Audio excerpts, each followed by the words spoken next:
할렐루야. 오늘도 하나님이 예비하신 은혜가 있는 줄을 믿습니다. 오늘 각 사람마다 사모하는 영혼에 하나님이 배부르게 채워주시는 은혜가 있기를 주님의 이름으로 축복합니다. 축복합니다. 오늘 말씀은 다윗이 그 암몬이라고 하는 그 나라의 왕이 죽고 그 아들 한운이 왕이 되었을 때에 그때의 조객을 보내는 이야기입니다. 그런데 그가 조객을 보냈는데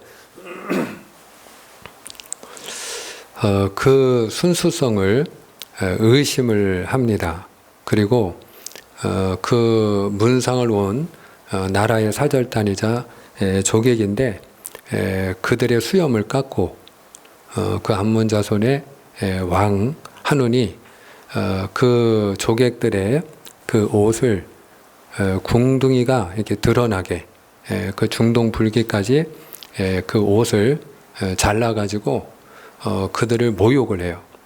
그리고 다윗에게 돌려보내게 됩니다. 그래서 오늘 우리가 1절 5절까지 함께 읽은 말씀은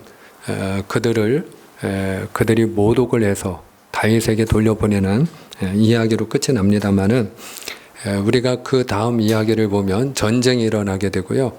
그리고 그 전쟁의 결과 암몬은 전쟁에서 패하게 되고 망하게 됩니다. 그리고 다윗의 종이 되어서 이스라엘을 섬기는 암몬이 되는 것을 우리가 보게 되는데 저는 오늘 이 암몬의 왕이었던 한운, 그 암몬의 왕이었던 한운과 그 다윗과의 관계에서 그 다윗이 베푼 그 은혜를 그가 받아들이지 않았을 때 나라가 망하게 되는 것이거든요.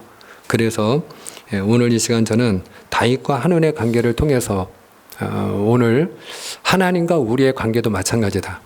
하나님과 우리의 관계 속에서도 우리가 은혜로 살려면 어떻게 되는가? 은혜로 살려면 어떻게 하는가? 오늘 한운을 통해서 우리가 좀 같이 교훈을 나누고자 하는데 반면교사라는 말이 있지 않습니까? 그 상대방의 어떤 잘못을 통해서 우리가 좋은 교훈을 배우는 것을 말하는데 오늘 다윗에게 보여준 한운의 태도를 통해서 하나님과 우리 사이에서 우리가 어떻게 할 때 하나님이 주시는 은혜를 우리가 받을 수 있는가 세 가지를 좀 같이 생각해 보고자 합니다.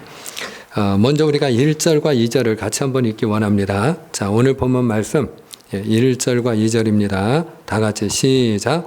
그 후에 암몬 자손의 왕이 죽고 그의 아들 한운이 대신하여 왕이 되니 다윗이 이르되 내가 나하스의 아들 한운에게 은총을 베풀되 그의 아버지가 내게 은총을 베푼 것 같이 하리라 하고 다윗이 그의 신하들을 보내 그의 아버지를 조상하라 하니라. 다윗의 신하들이 암몬 자손의 땅에 이르매 아멘.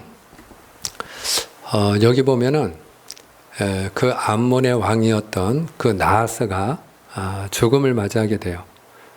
상을 당하게 된 거죠. 그리고 그의 아들 한운이 왕이 됩니다. 그때에 다윗은 사절단으로 조객을 보내는 거예요. 그러면서 다윗이 그 암몬의 왕이 된 한운에게 너희 아버지와 내가 잘 지낸 것처럼 이제 앞으로도 너와 내가 잘 지내기를 원한다. 그러면서 너희 아버지가 내게 은혜를 베푼 것처럼 나도 너에게 은혜를 베풀기를 원하노라. 그러면서 조객을 보내게 되는 겁니다. 그런데 정작 이 한운이 다윗과 좋은 관계 속에서 평화롭게 은혜 가운데 살지를 못해요.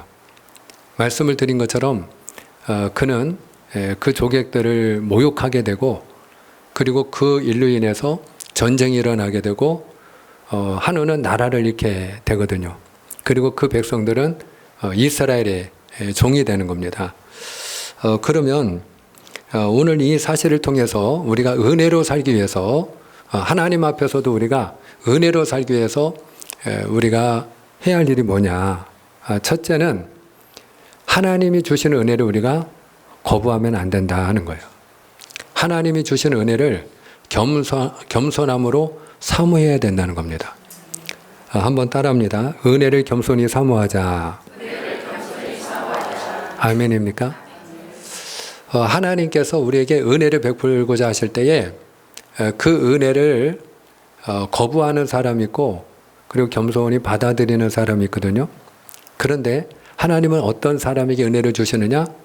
겸손히 은혜를 사모하는 자에게 은혜를 주시는 분이에요.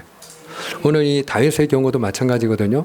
오늘 이 한운과 대조되는 인물이 누구냐면 우리가 지난 시간에 사무엘 9장에서 본 한 인물이 있는데 무비보셋입니다. 요나단의 아들이에요. 두 다리를 저는 그 요나단의 아들 무비보셋이죠. 다윗이 그 사울의 집에 남은 자가 있냐? 그리고 내가 그에게 은혜를 베풀리라. 그 사람을 찾게 되죠. 그런데 그때에 요나단의 아들 무비보셋이 살아있다는 말을 듣게 됩니다. 그래서 무비보셋을 불러요. 그리고 무비보셋이 두려워 떨고 있을 때 다윗이 무비보셋에게 이렇게 이야기를 합니다. 너의 붙인 요나단으로 말미암아 내가 너에게 은혜를 베풀리라. 그때에 무비보셋이 어떻게 반응했습니까? 그런 거 필요 없습니다. 그리고 거부하지 않아요. 만약에 무비보셋이 지금 다윗 당신이 앉아있는 자리는 우리 아버지가 앉아있어야 될 자리 아닙니까? 하다못해 오늘 지금 내가 바로 그 자리에 있어야 되는 거 아닙니까? 근데 당신이 어찌하여 그 자리에 앉아서 나에게 은혜를 베푼다 하시오. 나는 필요 없어. 그랬다면 아마 무비보셋은 더 험난한 삶을 살아야 될지도 모르겠어요.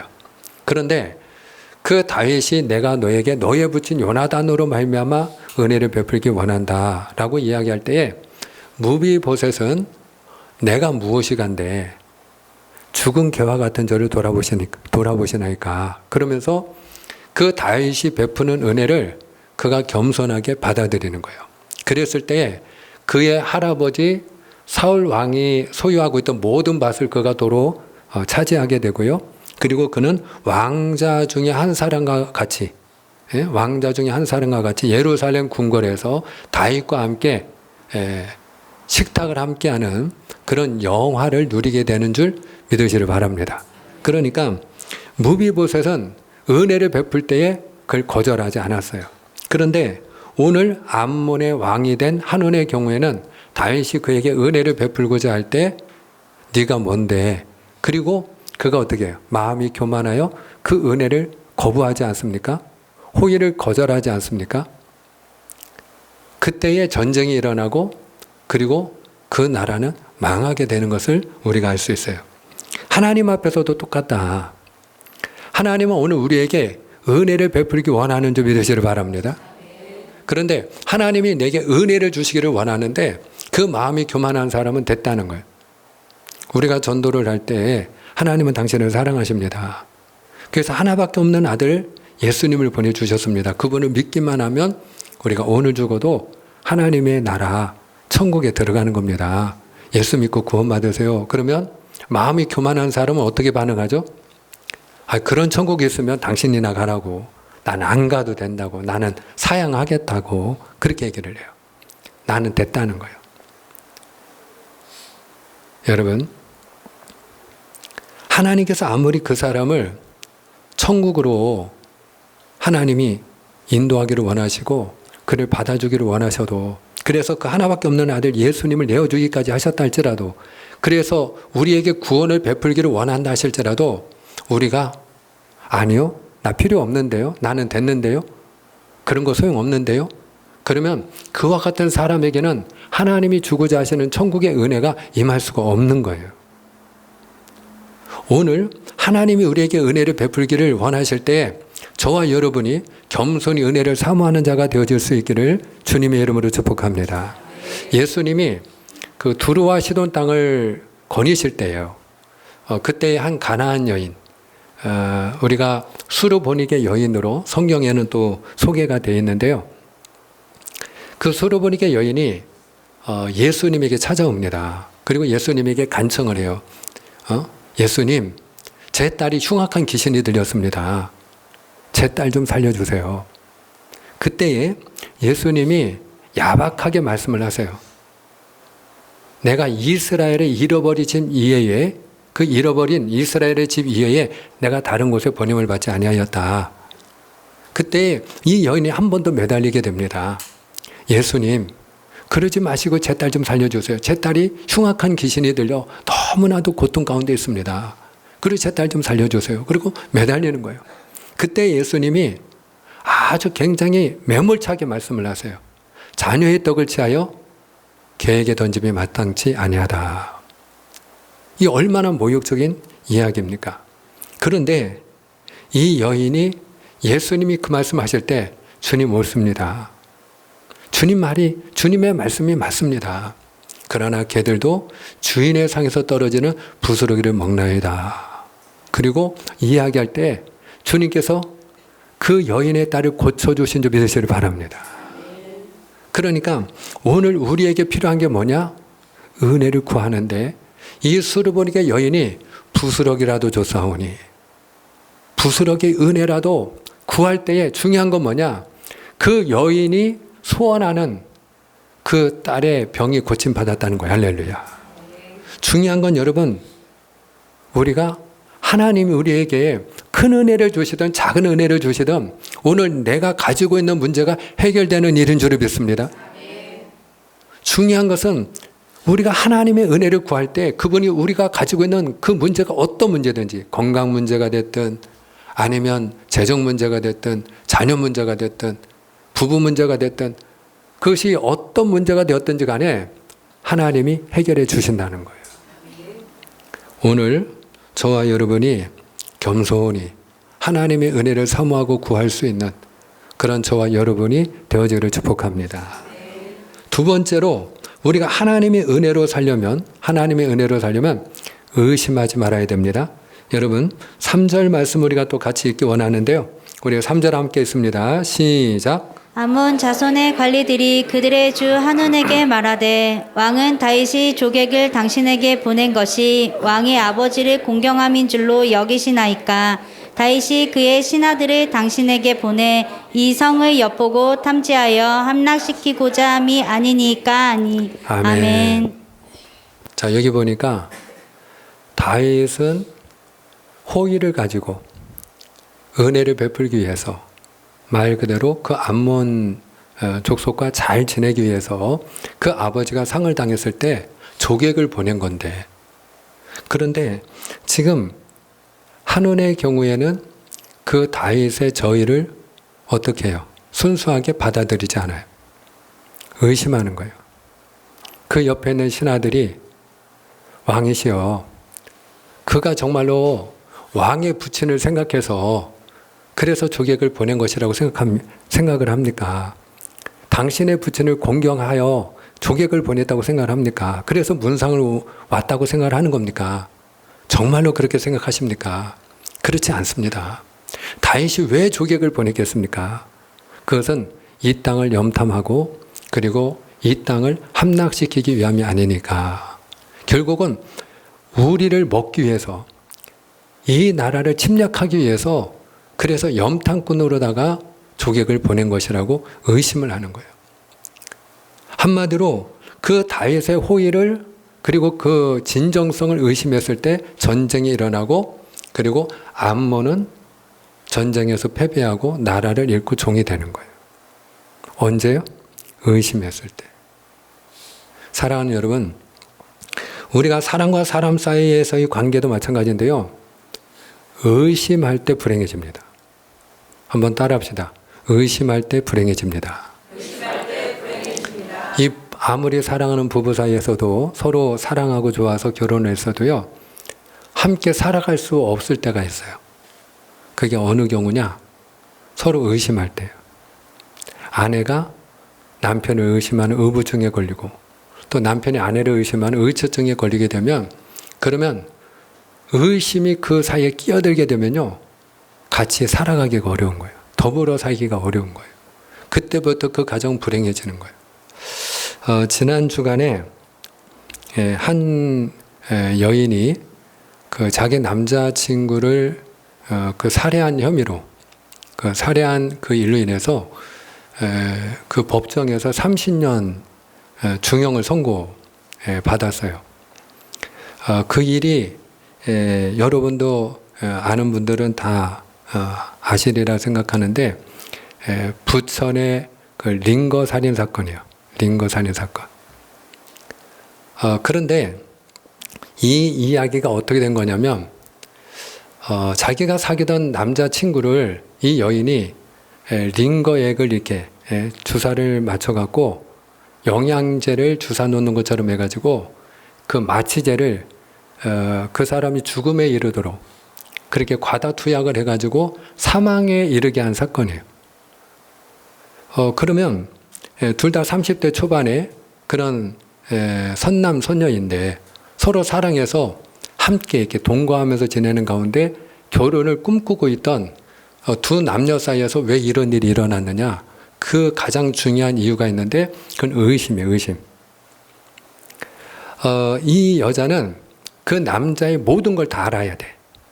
그래서 그 남자의 휴대폰 그 비밀번호도 알아가지고 본인이 항상 그 누구하고 통화하고 누구하고 문자 주고받나 카톡도 이렇게 다 확인할 정도고, 그리고 그 남자의 계좌도 항상 이 여자가 이렇게 열람해가지고 확인을 해야 돼. 자기가 모르는 게 있으면 안 되는 거예요. 뭐 저 같은 경우에도 사실 제 휴대폰 그 비밀번호는 저희 집 사람도 알고 두 아이도 다 알아요. 누가 뭐 가져다가 내 휴대폰을 봐도 상관은 없어요. 예. 근데 하루는 이 여자가 그 남자친구의 그 계좌를 이렇게 살펴보는데, 근데 자기가 알지 못하는 여자 이름으로 그 계좌에서 13만 원이 두 번이 빠져나간 거예요. 한 이틀 간격으로. 그러니까 이 여자가 그때부터 의심을 하는 거예요. 무엇을 의심했느냐? 내 남자친구가 나도 모르는 사이에 성매매를 했다, 이렇게 생각한 거예요. 그래가지고 그 배신감에 혼자 생각하는 거예요. 혼자 의심하고 혼자 생각하는 거예요. 그리고 그 마음속에 이 남자를 죽이기로 결심을 하는 거예요. 그리고는 동반 자살을 하는 것처럼 그게 상황을 꾸며놓고, 그리고 그 남자친구가 들어왔을 때에 피곤하니까 내가 영양제 놔주마. 그리고 이 여자가 간호조무사 출신이에요. 그러니까 평소에도 남자가 피곤해하면 영양제를 놔줬어. 이 남자는 항상 자기가 피곤하고 힘들면 그 여자친구가 영양제를 놔주니까 그날도 아무런 생각 없이 그래 고마워하고 맞았는데, 그것이 바로 죽음에 이르는 길이 되었던 거예요. 그런데 왜 법원에서는 이 여자가 동반 자살을 하다가 실패한 게 아니고 이 남자를 살해했다라고 말을 하느냐? 결정적인 증거 가운데 하나가 있는데, 그 남자가 전날 통화를 했는데 그 통화 내역이 다 지금은 뭐 조회를 하면 나오잖아요. 통화 내역이. 근데 통화 내역이 나왔는데 이 남자는 그 여자와 닮은 딸 아이를 갖고 싶다고 통화 내역이 나온 거예요. 그러니까 그 사랑하는 여자와 함께 살면서 자기가 그 사랑하는 여자를 닮은 딸 아이를 갖고 싶다고 한 남자가 그 다음날 왜 자살을 하려고 했겠느냐. 그러니까 이 여자는 그 남자친구를 의심한 그 일로 인해, 그게 사실인지 아닌지도 아직도 몰라. 근데 중요한 거는 그 일을 의심한 일로 인해서 중요한 건 뭐냐? 자기를 사랑하는 남자를 죽이게 되고, 그리고 자기 자신도 결과적으로 30년형 중형을 선고받고 죄수의 몸이 됐다는 것이. 여러분, 아담과 하와가 왜 에덴을 잃어버렸죠? 왜 하나님에서 쫓겨났죠? 다른 거 아니잖아요. 의심 때문이에요. 의심. 하나님께서 분명히 선악과 따먹지 말아라. 먹는 날엔 네가 정녕 죽으리라. 그리고 말씀하셨는데 하나님의 말씀을 믿었나요? 의심했나요? 의심했거든요. 의심했거든. 내가 하나님처럼 될까 봐. 내 눈이 밝아서 하나님처럼 될까 봐 못 먹는 게 하는 건 아닌가. 그리고 의심하고 따먹었거든요. 결국 그 의심이 아담과 하와로 하여금 에덴을 잃어버리고 하나님을 잃어버리고 죽음에 이르게 하는 그 결과를 낳았음을 우리는 너무나도 잘 알고 있어요. 예수님께서 그 제자들이 의심할 때 그때는 거침없이 꾸짖고 책망하셨어요. 베드로가 예수님을 믿을 때는 그가 물 위를 걷잖아요. 그런데 그 마음에 의심이 들어올 때 베드로는 물에 빠집니다. 그 물에 빠져 들어가는 베드로의 손을 탁 잡으면서 주님이 그에게 책망하신 말씀이 무엇입니까? 믿음이 적은 자여 네가 어찌하여 의심하였느냐. 왜 의심하였느냐. 우리가 알아야 돼요. 우리가 주님을 믿을 때는 기적이 일어나는 줄 믿으시길 바랍니다. 주님을 믿을 때는 믿음대로 물 위로 걷는 역사가 우리의 삶 속에서도 일어나는 줄 믿으시길 바랍니다. 정말 믿음이 능력이에요. 한번 따라합니다. 믿음이 능력이다. 믿음이 기적이다. 믿음이 축복이다. 그렇게 믿으면 아멘입니다. 우리가 믿으면 정말 하나님의 은혜를 경험하는 거예요. 믿음대로 하나님의 일하심을 보는 거예요. 네가 이 산더러 들려 저 바다에 던지라 하고 의심치 아니하고 믿으면 네가 말한 대로 되리라. 네 믿음대로 되리라. 이것이 주님이 우리에게 들려주시는 메시지예요. 근데 믿지 않고 의심할 때 물에 빠지는 거란 말이에요. 의심할 때 넘어지는 거예요. 의심할 때 실족하는 거예요. 예수님의 12제자 가운데 의심 많은 제자가 하나 있죠. 도마. 도마는 의심 많은 제자가 됐어요. 아예 대명사로 의심 많은 제자. 누구보다 참 믿지 못하고 의심이 많았던 제자 그러면 그냥 딱 나와요. 도마. 예. 그 도마가 다른 제자들은 다 예수님이 죽었다가 살아난 걸 부활을 믿는데 도마는 의심하는 거예요. 내가 직접 보고 내 손으로 만져보지 않으면 나는 못 믿겠다는 거예요. 그리고 의심하는 거예요. 그때 부활하신 주님이 도마에게 찾아오시죠. 그리고 도마에게 찾아오셔서 주님이 네 손을 내밀어서 내 손을 만져보고 내 허리를 만져보고 믿음 없는 자가 되지 말고 믿는 자가 될지어다. 의심하지 말고 믿으라. 그리고 주님이 말씀하심을 우리가 볼 수가 있어요. 우리가 믿음 생활을 다른 말로 하면 기도 생활이라고 할 수 있어요. 저는 주님의 이름으로 축복하는 것은 저도 여러분을 위하여 기도하지만 여러분이 하나님의 성소에 오셔서 여러분이 기도할 때 여러분의 기도, 여러분의 소원이 응답받고 이루어지는 은혜가 있기를 축복합니다.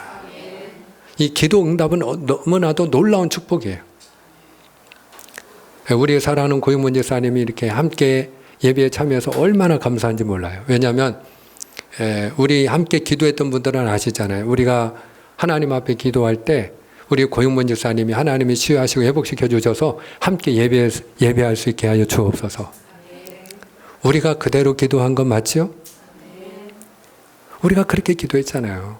그러니까 기도한 사람은요, 우리 사랑하는 고영문 집사님이 분명히 여러 가지로 힘들고 어려운 상황에도 어쨌든 이렇게 하나님의 전에 나온 것은 올라올 수 있으니까 올라오신 거 아니에요. 할렐루야. 예? 앉아서 함께 예배할 수 있으니까 올라오신 거 아니냐고요. 함께 예배하는 거 아니겠냐고요. 여러분, 우리가 기도하는 사람이요, 응답받았을 때 큰 축복 가운데 하나는 뭐냐면은, 물론 그 기도하는 대로 병든 분이 고침받는다든지, 뭐 우리가 건강이 회복된다든지, 아니면 수입이 늘어난다든지, 자녀가 잘 된다든지, 뭐 취업을 한다든지, 뭐 다친 문이 열린다든지, 뭐 그 이런 것도 다 뭐 문제가 해결되는 이 모든 것들이 다 뭐 축복이죠. 그런데 제일 큰 축복이 뭔지 아시나요? 기도 응답을 통해 누리는 가장 큰 축복은 뭐냐면 살아계신 하나님을 경험하는 거예요. 예. 그 하나님의 사랑을 경험하는 거예요. 하나님이 정말로 살아계시는구나. 하나님이 정말로 나를 이렇게 사랑하시는구나. 그걸 기도하여 응답받을 때 누리는 거예요. 그런데 사랑하는 여러분, 우리가 기도해서 응답받기 위하여 우리가 절대로 해서는 안 되는 게 뭔지 아세요? 그게 의심하는 거예요. 그래서 야고보서 1장 6절과 7절은 이렇게 우리에게 가르치고 있어요. 우리가 야고보서 1장 6절과 7절 말씀 함께 읽어요. 시작. 오직 믿음으로 구하고 조금도 의심하지 말라. 의심하는 자는 마치 바람에 밀려 요동하는 바다 물결 같으니 이런 사람은 무엇이든지 주께 얻기를 생각하지 말라. 아멘. 의심하지 말라는 거예요. 조금도 의심하지 말라. 따라합시다. 조금도 의심하지 말라. 사랑하는 여러분, 오늘 암몬의 왕이 된 한온이 왜 전쟁을 하게 되고 패하게 되고 나라를 잃게 되고 종이 되었어요? 의심했기 때문이에요. 다윗의 진정성을, 그의 호의를, 그의 친절을, 그가 하는 모든 일과 그의 말을 의심했기 때문이에요. 마찬가지예요. 오늘 우리가 의심할 때 하나님의 은혜를 입을 수가 없어요.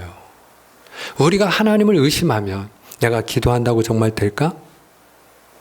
우리가 의심하는 그 순간에 우리가 어떤 기도를 하든 아니면 얼마나 많은 기도를 하든 그 기도는 이렇게 바람에 날리는 연기와 같이 힘아리가 없고요. 위로 올라가지를 못해요.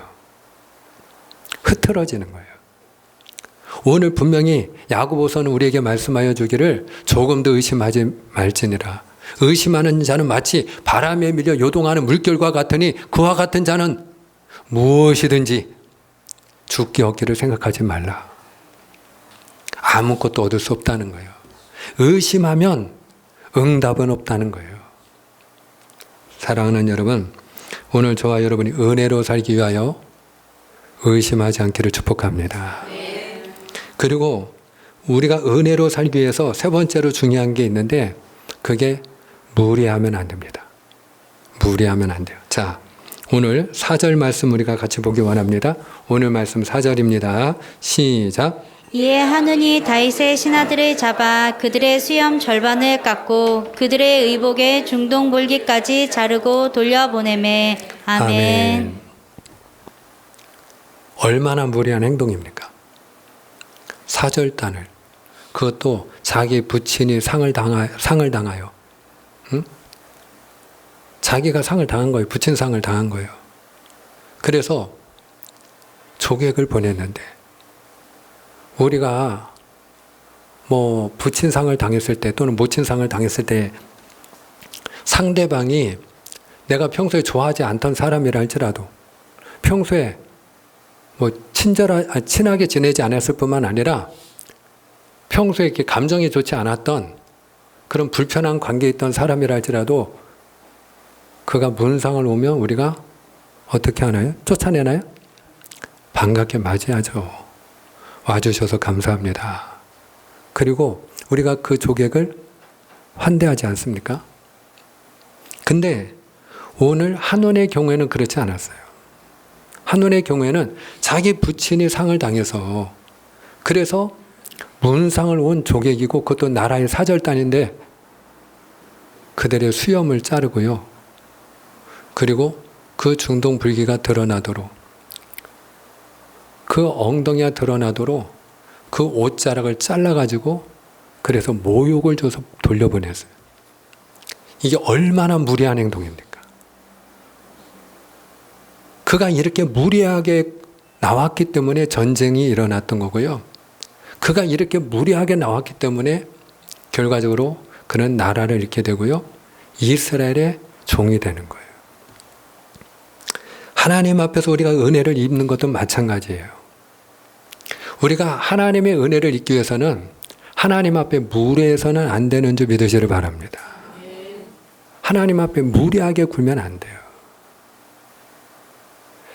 우리가요, 하나님 앞에서 어떤 죄를 짓든지 간에 회개하면 다 사함받을 수가 있는데 근데 한 가지 사함받을 수 없는 죄가 있다고 성경은 이야기를 해요. 그게 무엇인지 아세요? 성령 모독죄예요. 성령 모독죄. 우리가 한번 확인합니다. 마태복음 12장 31절 말씀입니다.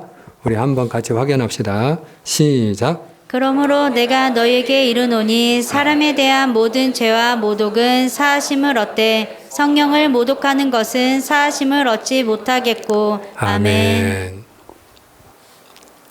어떤 죄든지 우리가 하나님 앞에 회개할 때 사함받지 못할 죄가 없다는 거예요.